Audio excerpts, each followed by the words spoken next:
My name is Ava Delaney, and if I'm being honest, I wasn't planning on being here this long.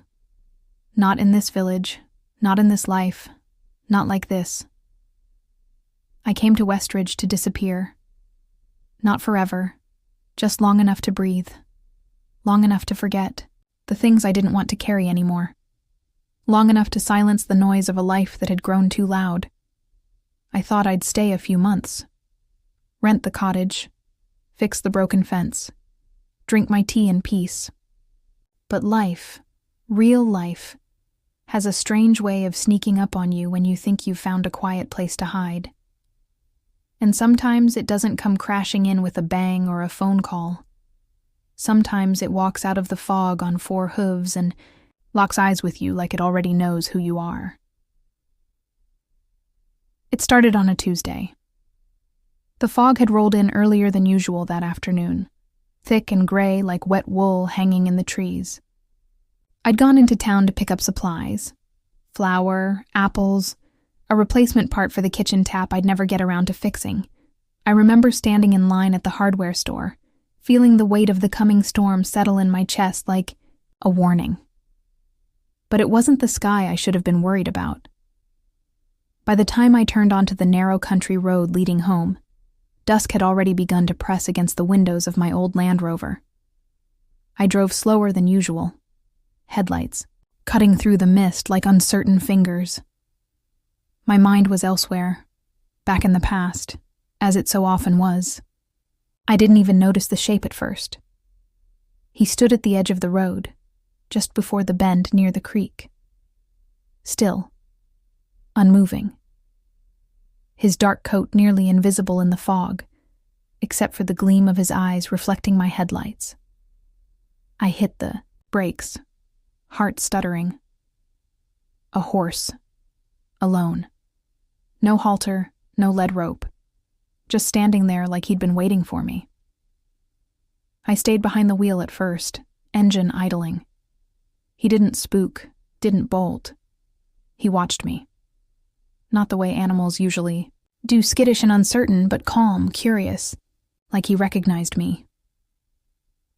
I opened the door slowly, my boots crunching the gravel. The air smelled of wet earth and wood smoke. My breath came out in little white clouds. "Hey there," I said softly, not wanting to frighten him. "Are you lost?" He blinked, ears twitching, but didn't move. I took a step closer. And another. He didn't flinch. "Where's your home, boy?" I asked. Still nothing. Just those deep, dark eyes locked on mine. And then he stepped toward me. It was slow, intentional, like a decision had been made in the space between us. A pact I hadn't agreed to but didn't resist. By the time I reached him, his head was lowered slightly, nostrils flaring as I extended my hand. He didn't sniff or shy away. He just stood there, solid and quiet and warm in the cold mist. I let my hand brush gently across his forehead. "You're not wild, are you?" I whispered.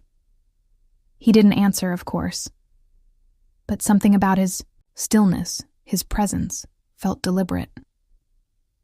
I walked back to the car, glancing behind me. He followed.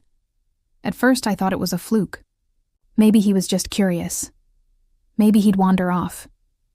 But when I pulled into my gravel driveway 15 minutes later, headlights sweeping across my overgrown garden and rusting gate, he was still behind me. Calm, steady, silent. I stepped out slowly, unsure of what to do next. I had no paddock, no stable. Just a half-fenced backyard and a wooden shed that smelled like cedar and old memories. He walked up to the gate without hesitation and stopped. Waiting. Like he belonged here. I stared at him, for a long time, keys in hand, breath caught between fear and wonder. It would have been smarter to call someone, to figure out where he came from. But the storm was coming fast, and he looked so certain. So patient. So, home. I opened the gate. He stepped inside without pause, walked to the far corner near the garden, and stood beneath the old elm tree like he'd been here all along. I stood there in the drizzle, heart thumping, wondering what exactly I had just invited into my life. That night, the wind howled against the windows, and I couldn't sleep. I kept glancing outside, half expecting him to vanish into the darkness. But every time I checked, he was still there, solid and silent, watching the house, watching me. I left a bucket of water and a few carrots near the tree. In the morning, they were gone. Over the next few days, I did what anyone would do. I called the local vet, posted in the West Ridge Facebook group, asked around at the feed store. No one knew him. No one had seen a horse like that, dark, strong, proud, just wandering. I started calling him Shadow. It fit somehow. He refused to leave. If I went for a walk, he followed along the fence line. If I worked in the garden, he stood nearby, nose twitching at the smell of thyme and rosemary. If I sat on the porch with my tea, he watched me from beneath. The tree like some kind of silent sentinel, neighbors noticed. "Friend of yours?" Mrs. Krause asked one morning, her terrier yapping from the passenger seat of her truck. "Sort of," I said. "He showed up last week." She raised an eyebrow. "Strays don't usually follow you home unless you've got something they need." I smiled politely, but her words stuck with me. What did he need? More importantly, what did I? On the 6th day, I tried to walk him into town to see if anyone would recognize him. He followed for half a mile, then stopped at the edge of the woods, and wouldn't go any farther. I tugged, I pleaded. He wouldn't budge. Not forward, at least. Only backward, toward home. That night, I stood in my kitchen staring at his silhouette in the moonlight, wondering how something so large could feel like such a gentle presence, and why I didn't want him to leave. It wasn't just the comfort, or the curiosity. It was something else, something buried. Like a warmth I hadn't known I missed. The truth is, I hadn't let anyone stay close in a long time. Not since Mom passed. Not since the city swallowed me whole and spat me out quieter. Duller. A woman with scraped knees and paper-thin plans for healing. But Shadow, he didn't ask questions. He didn't push. He just was. Still, steady, watching, waiting. And I, for the first time in years, didn't feel alone.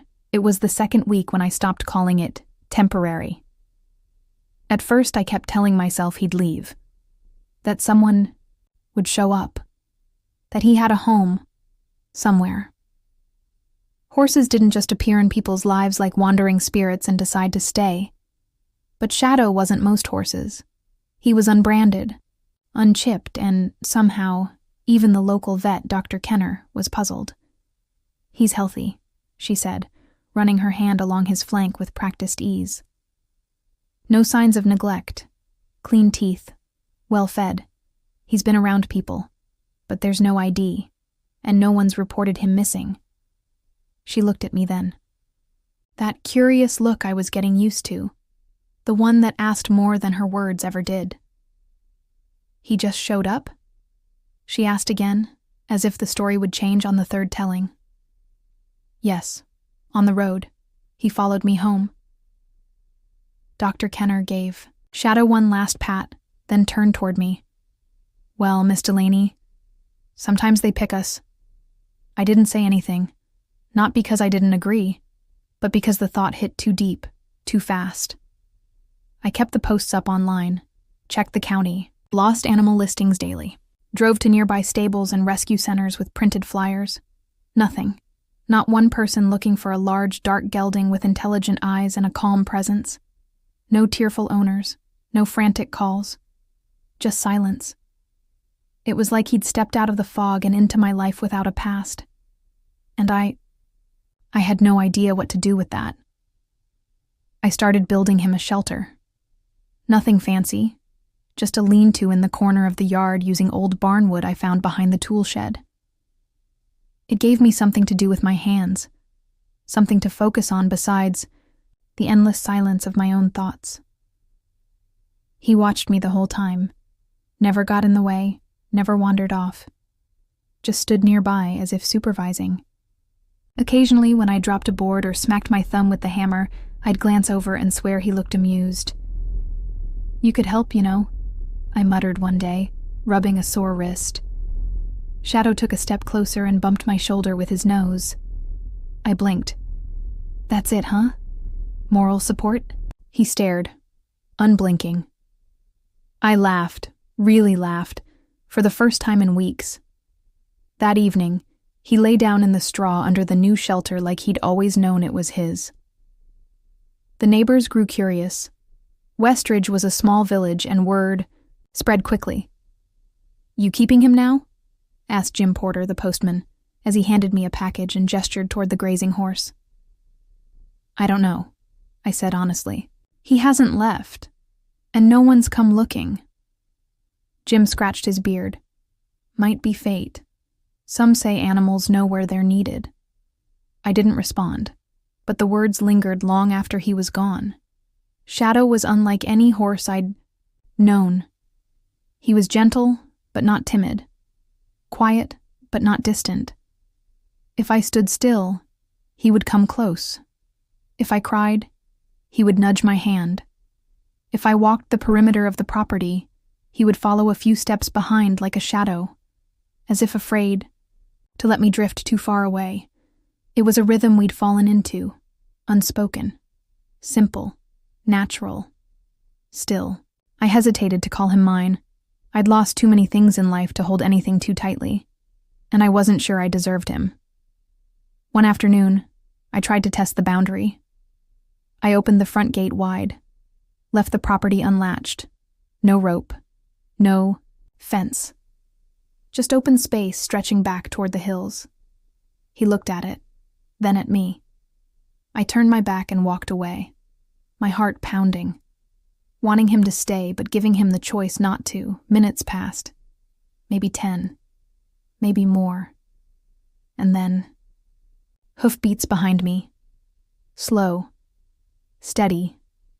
Familiar. He stopped at my side and exhaled softly. I didn't speak, just reached for him. His shoulder was warm beneath my hand. That night, I cried into my pillow, not from sadness, from relief. From confusion. From the terrifying, fragile hope that maybe, just maybe, I wasn't as alone as I thought I was. I started talking to him more. Not in the way people talk to animals for fun or routine. No, I talked like he understood me. Like he could hear the weight behind the words. I told him about my mother, how she'd loved horses when she was young, but we'd never had the money. How she used to hum when she cooked, how the house still felt wrong without her laughter. I told him about my job back in the city, the long hours, the gray office walls, the emails I never answered, the slow, aching drift toward burnout. I told him about the man I almost married, and the way I ran before I had to explain why I couldn't go through with it. I told him about the guilt, the grief, the weight of never feeling like I was enough, and Shadow listened. Always. He would stand still, or shift slightly to rest his head near mine. He never turned away. He never needed to. Dr. Kenner came back in the 3rd week for a check-in. "He looks good," she said, brushing a few burrs from his mane. "Settled." "He's staying," I said carefully. She nodded. "He seems to think so." There was a pause. I looked up at her. "I don't know why," I admitted. "Why me? Why now?" Kenner smiled. "Sometimes they see what we don't. Or maybe he just knew you needed him." I didn't respond. Because the truth was, I had needed something, someone, not a person, not yet, but something steady, something alive. something warm and wordless that didn't ask for more than I could give. Shadow was that. I began writing again. Short pieces, observations, little memories I scribbled in a worn leather notebook I hadn't touched in over a year. Things like, he followed me along the garden wall today. Each step perfectly timed with mine, like a heartbeat behind me. When I touched his forehead, I remembered how safe it felt to be seen and not asked to speak. Maybe I was waiting for him too, and just didn't know it. I didn't write to publish or to share, just to remember, to hold something real in my hands. And every time I sat with my journal, Shadow would come and stand beside me, as if to say, I'm still here. Keep going. One night, as wind swept across the fields and the trees rustled like distant whispers, I stood on the porch and watched him. He stood beneath the elm tree, head high, ears alert. The moonlight bathed his coat in silver, and for a moment, he didn't look real at all. He looked like a dream I'd forgotten I had, something lost and found in the same breath. He turned his head toward me, and I whispered, "Please don't go." He didn't move, didn't blink, and somehow, I knew he wouldn't. Not yet. Not until I was ready to stand without him. Some truths don't come out in daylight. Some truths sit inside your chest for years, quiet and heavy, like stones you've convinced yourself you can carry forever, until one night the air gets too still. The silence presses in, and there's nowhere left to hide. That night came for me in early March. The air was still too cold to trust, the garden too stubborn to bloom, and the wind kept clawing at the windows like it was trying to get in and drag me back to the life I'd left behind. It had started with a phone call. I shouldn't have answered, but my father rarely called, and when he did, it wasn't casual. There was always a reason. Always something waiting beneath the words. "Just checking in," he said, voice scratchy, tired. "Haven't heard from you in a while." I told him I was fine, that everything was quiet, that I liked the cottage and the trees and the space. He didn't respond right away. And then, "You can't hide forever, Ava." I bit my lip. "I'm not hiding." Another pause. "I didn't mean it like that," he said quickly, softening. "I just meant, we all need people." I didn't tell him that I wasn't sure I was a person anymore. Not in the way I used to be. Not after everything. "I'm okay," I repeated. "All right," he said. "Call me if you need anything." Then the line went dead. Afterward, I wandered, outside in my coat and boots, arms crossed, head full of all the things I hadn't said. The moon was half buried behind clouds, casting silver streaks across the yard. The wind had finally calmed, and the only sound was the crunch of my steps in the still frosted grass. Shadow was by the elm tree as usual, but tonight he wasn't standing. He was lying down. That alone would have been enough to make me pause. Horses don't lie down unless they feel safe, and he looked so peaceful, his long legs folded neatly beneath him, his chest rising slow and steady. When he saw me, he didn't get up, just watched, waited, and I, without really knowing why, walked over and sat down beside him in the cold straw. We stayed like that for a long time, not touching, not speaking, just sharing the kind of silence that doesn't feel empty. Then the tears came, quiet at first, then harder, like a dam breaking after too many years of holding, and somehow, even then, he didn't flinch. He leaned toward me, just enough for his nose to rest against my arm. And I broke. "I was supposed to move back," I said hoarsely, words tumbling, out like stones falling into water. After the funeral. That was the plan. Finish the lease, go home, be normal. Shadow didn't move. I packed the boxes. I gave notice at the apartment. I even said goodbye to my team. I swallowed hard. But then I couldn't. I hadn't said that part out loud before. Not to anyone. Not even to myself. Couldn't. Not didn't. Couldn't. I got to the door and just froze. The city, the noise, the pressure. None of it felt real anymore. It felt like I was stepping into someone else's life. One I didn't fit in anymore. The straw scratched against my jacket as I shifted, trying to breathe through the ache that had been sitting in my lungs for months. I was supposed to be stronger than this.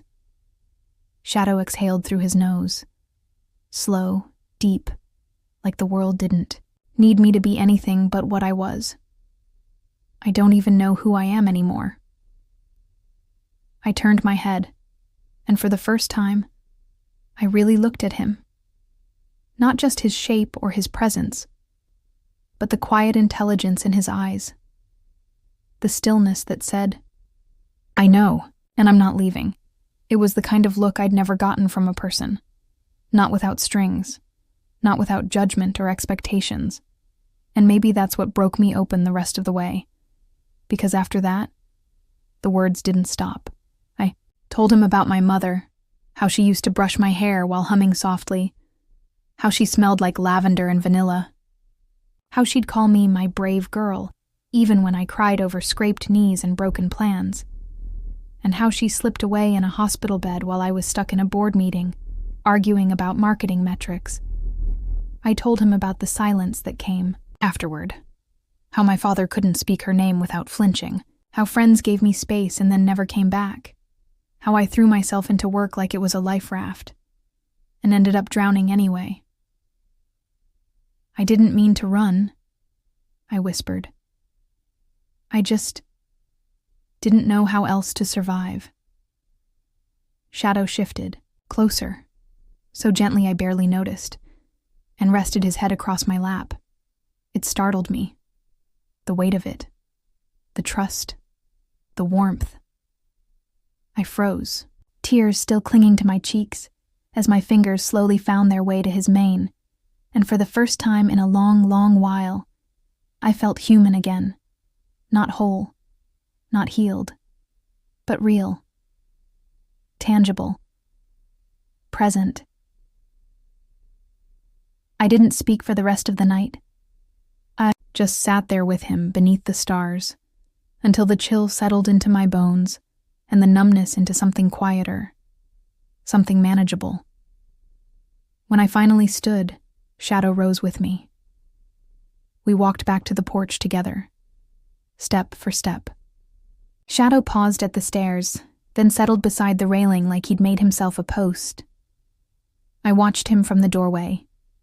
He watched me right back, and that night, for the first time in over a year, I didn't fall asleep crying. The next morning was clear and bright, the sky the kind of blue you only get after a night of stormy winds. The world smelled of new beginnings, muddy earth, thawing ground, wood smoke and pine needles. Shadow followed me to the garden while I checked the early shoots, nosing at the frost-bent leaves like he was curious what I'd planted. Spinach, I told him, and wild strawberries, and maybe, if we're lucky, some carrots. He snorted. I laughed. It felt different now. Lighter. Easier. I wasn't okay. Not entirely. But I was here, and that had to count for something. I started going into town again, slowly, carefully. The people of Westridge weren't pushy. They didn't ask too many questions, just nodded, offered smiles, left fresh eggs or bread on the fence post. Shadow became part of the routine. If I was late coming back from the market, he'd stand near the gate like a watchman. If I sat on the porch, he'd rest nearby, chewing quietly, flicking his ears at the sound of my voice as I read aloud from old books. He wasn't just a presence anymore. He was a companion, a constant, a reminder that I didn't have to do this alone. It would take time to grieve properly, to let go, to stop running. But I'd already stopped pretending. I could do it all on my own. And maybe that's what Shadow had come to teach me. Not with words or expectations, but through presence, through stillness, through the quiet kind of love that doesn't ask for anything but honesty. Sometimes, the things we need don't come loudly. They don't knock on the door or demand to be noticed. Sometimes they step out of the fog and follow you home. And when you finally turn around and see them standing there, steady and silent, you realize they've been waiting for you to stop. Running. So you can begin. It happened on a Thursday, the kind of day that starts off too quiet, like the world is holding its breath before something breaks. The morning sun felt off, too pale, the air too still, like it had forgotten how to move. Even the birds seemed reluctant to sing. I should have known. Shadow was restless that morning. He circled the yard twice before stopping by the porch, ears flicking, hooves unsettled. I watched him from the window, heart picking up pace without knowing why. That's when the knock came. Sharp. Official. Froze. No one knocked in Westridge, not unless something was wrong. I opened the door, fingers curled tight around the knob. A man stood there, tall, broad-shouldered, weathered face, wide-brimmed hat in his hands. Behind him, a gray truck idled. "Miss Delaney?" he asked. "Yes," I said slowly. "Can I help you?" "My name's Marcus Hall. I'm from Coldwater Ridge, 2 towns over. I believe you have my horse." My breath caught. Shadow. He stepped aside and pointed to the road. A second man waited, near the truck, holding a worn lead rope, the kind used on horses that don't always cooperate. I stepped onto the porch, heart pounding so loud I barely heard myself speak. "I found him 6 weeks ago," I said. "He had no halter, no brand, no microchip. No one ever came forward until now." Marcus nodded.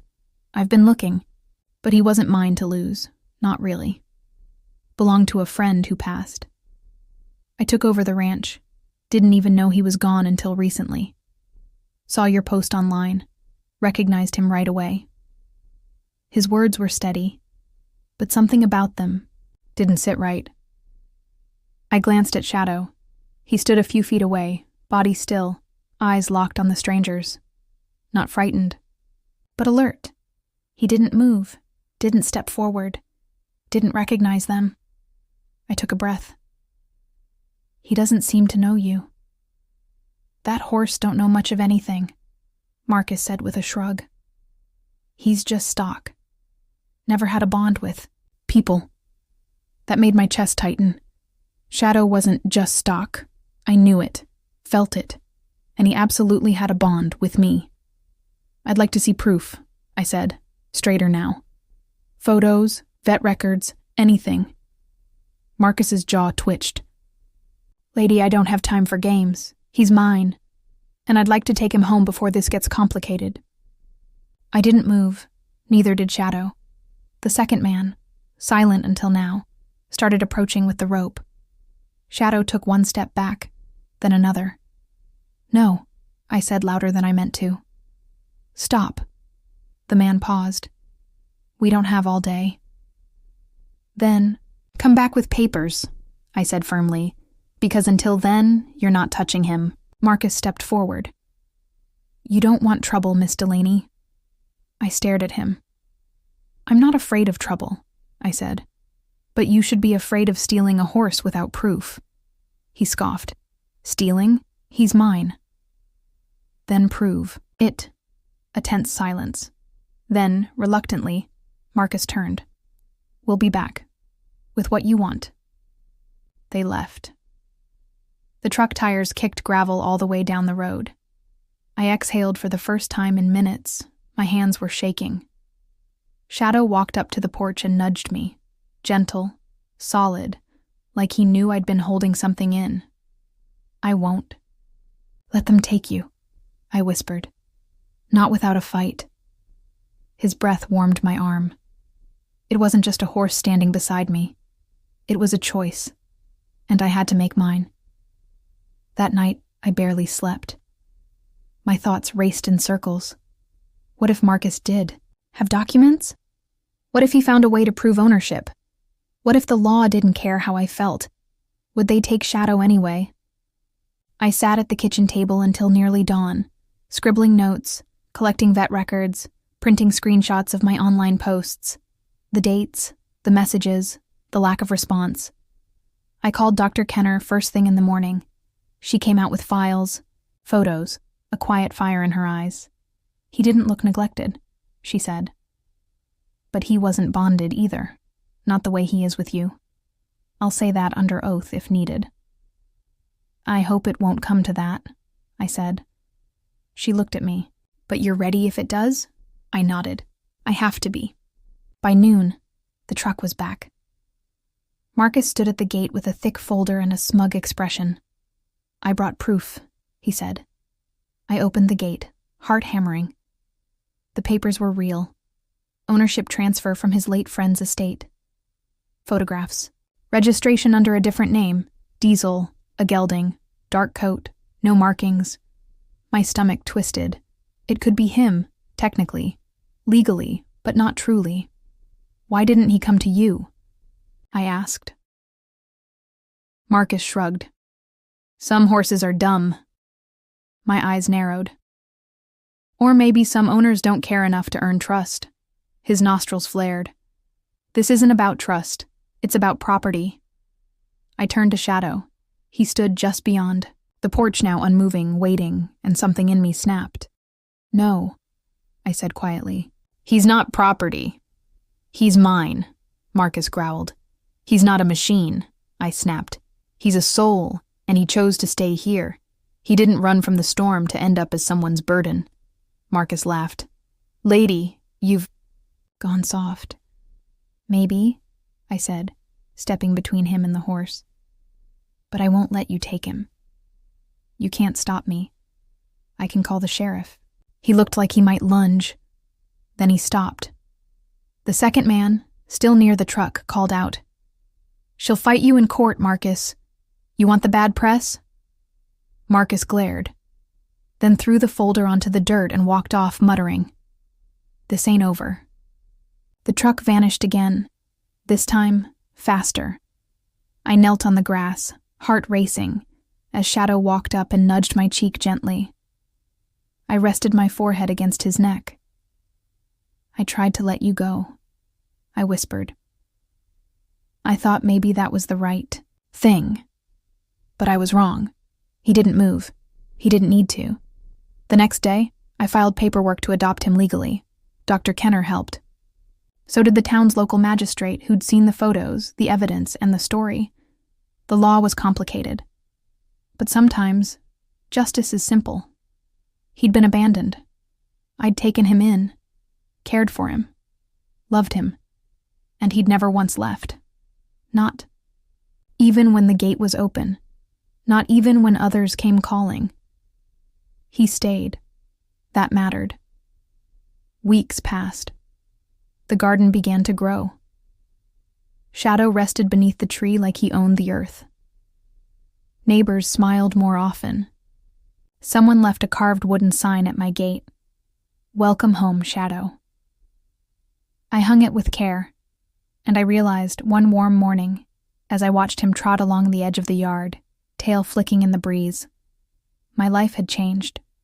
Not with fanfare, not with noise, but with quiet choices, one after the other, until I woke up and didn't recognize the sadness anymore, until I didn't miss the city, or the man I almost married, or the woman I'd tried so hard to become, because the one I was now, the one standing barefoot in the grass, laughing as a horse bumped her with his nose. She felt real and whole, and exactly where she was meant to be. The summer came late that year. The sky held onto spring's chill like a secret, the trees slow to trust the warmth. But the change came all the same. Quiet, certain, like the rhythm of hooves across open ground.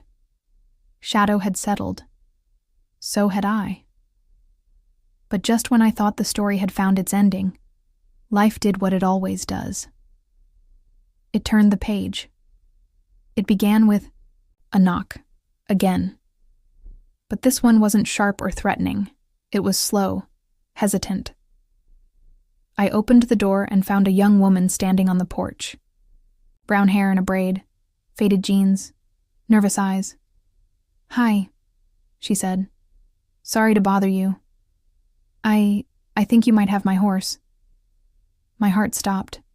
I stared at her, lips parting, words slow to form. "You're..." She held out a photo. An old one, crumpled at the edges, a teenage girl smiling beside a dark horse in a summer field. I looked closer. It was him, younger, leaner, but definitely Shadow. My chest tightened. "I've been looking for him for over a year," she said softly. "His name was Midnight.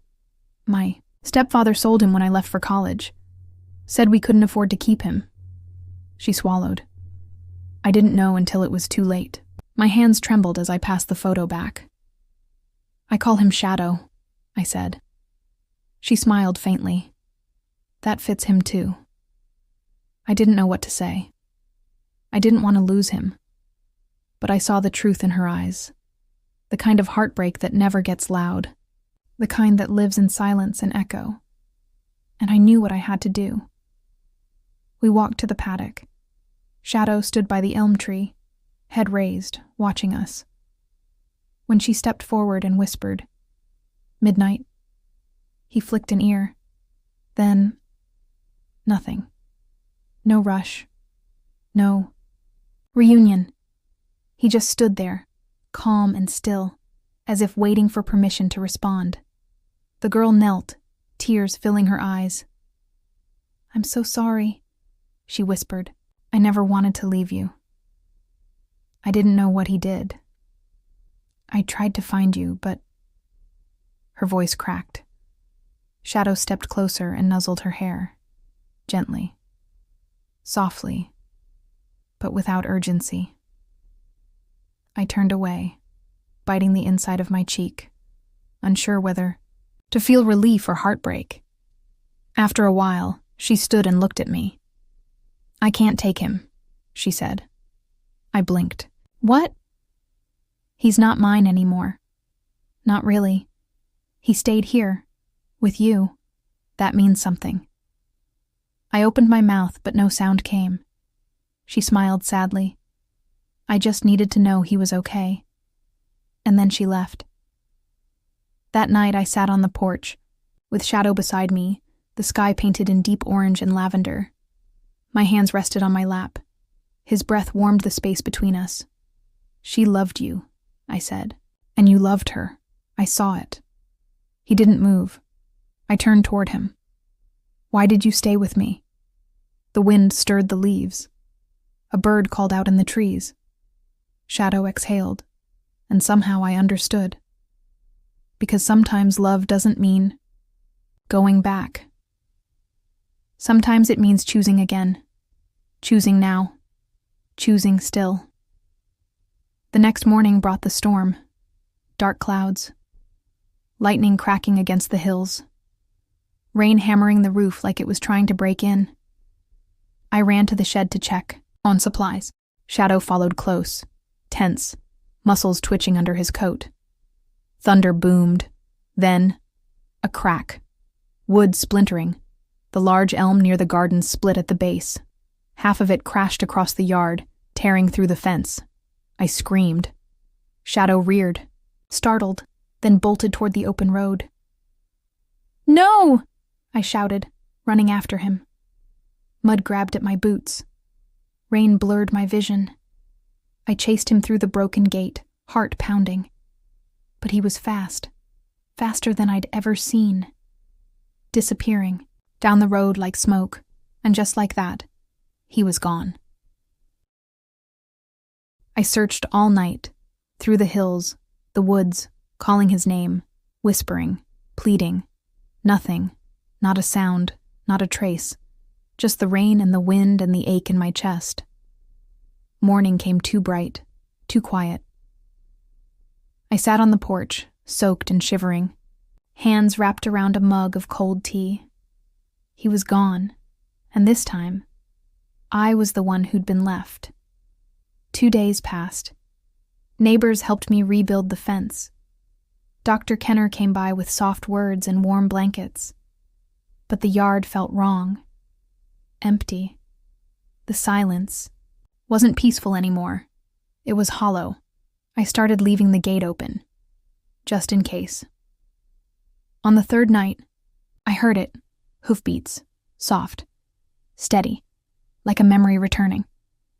I ran outside barefoot, heart in my throat, and there he was, covered in dirt, a scratch on his flank, but alive, whole. Here, Shadow, I whispered. He walked straight to me, pressed his head against my chest, and stayed. I sank to my knees in the mud, sobbing into his mane, fingers gripping tight. "You came back," I choked out. "You found your way home."